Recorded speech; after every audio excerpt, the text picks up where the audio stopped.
తిరుమల శ్రీవారిని హర్యానా మాజీ ముఖ్యమంత్రి భూపేందర్ సింగ్ హుడా దర్శించుకున్నారు. ఉదయం నైవేద్యం విరామం సమయంలో స్వామివారిని దర్శించుకుని మొక్కులు చెల్లించుకున్నారు.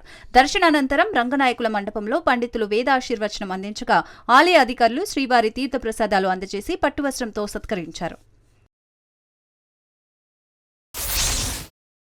భారీ వర్షాలకు పంట నష్టపోయిన వారిని ప్రభుత్వం నుంచి అన్ని విధాలా ఆదుకుంటామని ఖానాపూర్ ఎమ్మెల్యే బొజ్జు పటేల్ అన్నారు. పంట నష్టపోయిన బాధితుల వివరాలను ఆయన వెల్లడించారు.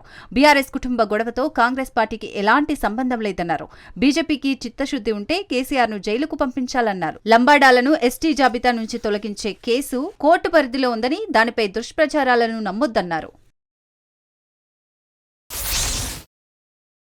కర్ణాటక రాష్ట్రం పావగడ నుంచి బెంగళూరుకు వెళ్తున్న కేఎస్ఆర్టీసీ బస్సుకు పెను ప్రమాదం తప్పింది. శ్రీ సత్యసాయి జిల్లా మడకశిర పట్టణం శివాపురం దగ్గర కేఎస్ఆర్టీసీ బస్సు బ్రేక్ ఫెయిల్ కావడంతో అదుపు తప్పి పొలంలోకి దూసుకెళ్లింది. అయితే డ్రైవర్ చాకచక్యంగా బస్సును అదుపు చేసి ప్రయాణికులను సురక్షితంగా కాపాడాడు. బస్సులో దాదాపు 40 మంది ప్రయాణికులుండగా ప్రమాదం నుంచి బయటపడడంతో ఊపిరి పీల్చుకున్నారు.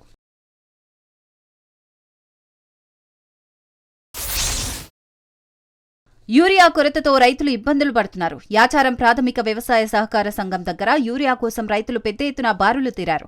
యూరియా కోసం పెద్ద ఎత్తున రైతులు రావడంతో పోలీసుల సహకారంతో పంపిణీ చేశారు. కొన్ని రోజులుగా యూరియా కొరత తీవ్రంగా ఉందని రైతులు ఆవేదన వ్యక్తం చేశారు.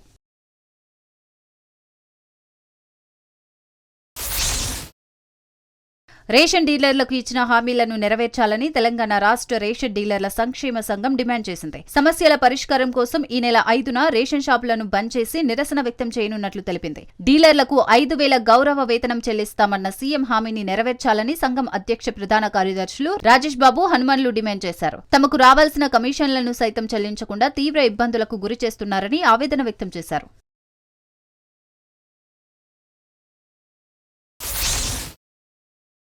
ఎడతెరిపి లేకుండా కురుస్తున్న వర్షాలతో సింగరేణిలో బొగ్గు ఉత్పత్తికి ఆటంకం ఏర్పడింది. కోట్ల ఆదాయానికి గండిపడింది.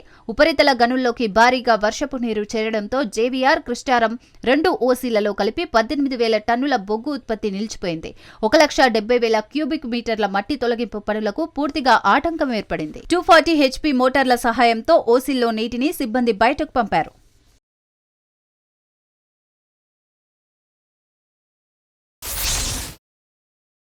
యూరియా కొరతతో రైతులు అష్టకష్టాలు పడుతున్నారు. జనగామ జిల్లా కేంద్రంలోని హైదరాబాద్ రోడ్లో జేకేఎస్ అగ్రిమాల్ ఫర్టిలైజర్ షాప్ ముందు యూరియా కోసం రైతులు బారులు తీరారు. ఉదయం నుండే క్యూ లైన్లలో నిల్చొని యూరియా బస్తాల కోసం పడిగాపులు కాశారు. గంటల తరబడి క్యూ లైన్లలో నిల్చున్నా యూరియా దొరక్కపోవడంతో ఆవేదన వ్యక్తం చేశారు.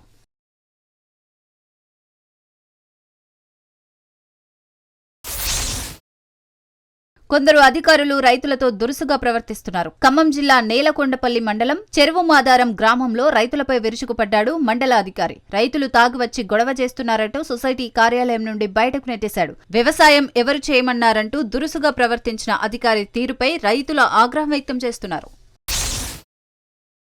ప్రసిద్ధ పుణ్యక్షేత్రమైన వేములవాడ శ్రీ రాజరాజేశ్వర స్వామి ఆలయ విస్తరణ పనులు శరవేగంగా కొనసాగుతున్నాయి. భీమేశ్వరాలయంలో అభివృద్ధి పనులు కొనసాగుతున్నాయి. ఇందుకు గాను ఇప్పటికే 76 కోట్ల రూపాయలు మంజూరయ్యాయి. నిత్య కళ్యాణాలు, శ్రీ సత్యనారాయణ వ్రతాలు, హోమాలను ఓపెన్ స్లాబ్లోకి మార్చారు. భక్తులు తలనీలాలు సమర్పించుకునే కళ్యాణ కట్టను కూల్చివేయనున్నారు. ఆలయ అభివృద్ధి పనులను ఎప్పటికప్పుడు ఈవో రమాదేవి పర్యవేక్షిస్తున్నారు.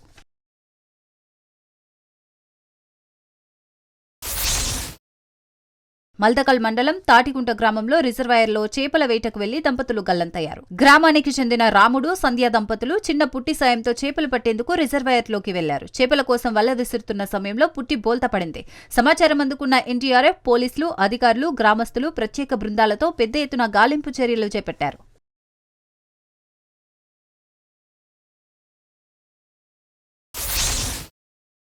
చెన్నూరు పట్టణంలో ఎమ్మెల్యే క్యాంపు కార్యాలయం సమీపంలో ఉద్రిక్త పరిస్థితులు నెలకొన్నాయి. యూరియా కోసం రోడ్డెక్కిన రైతులు, మహిళలకు మద్దతు తెలిపిన మాజీ కౌన్సిలర్ అనిల్పై పట్టణ సీఐ దేవేందర్ రావు చేయి చేసుకోవడంతో గందరగోళం నెలకొంది. పెద్ద ఎత్తున బీఆర్ఎస్ శ్రేణులు పోలీస్ స్టేషన్ ఎదుట బైఠాయించి సీఐకి వ్యతిరేకంగా నినాదాలు చేశారు. అనిల్కి సీఐ దేవేందర్ రావు క్షమాపణ చెప్పాలని డిమాండ్ చేశారు.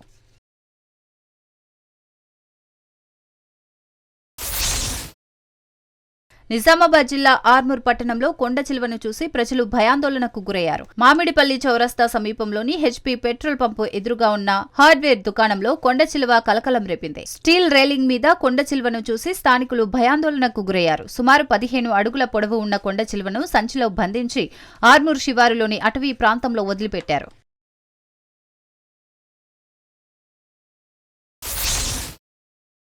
భారీ వర్షాలతో మన్యం జిల్లా వాసులకు తిప్పలు తప్పడం లేదు. పార్వతీపురం మన్యం జిల్లాలోని ఒమ్మిగెడ్డె వరద నీటితో పొంగి పొర్లుతోంది. అల్పపీడన ప్రభావంతో మన్యం జిల్లాలో కురుస్తున్న వర్షాలకు జియమ్మ వలస, గడసింగుపురం ప్రధాన రహదారిపై ఉన్న కాజ్వేపై కొండవాగు ఉధృతంగా ప్రవహిస్తోంది.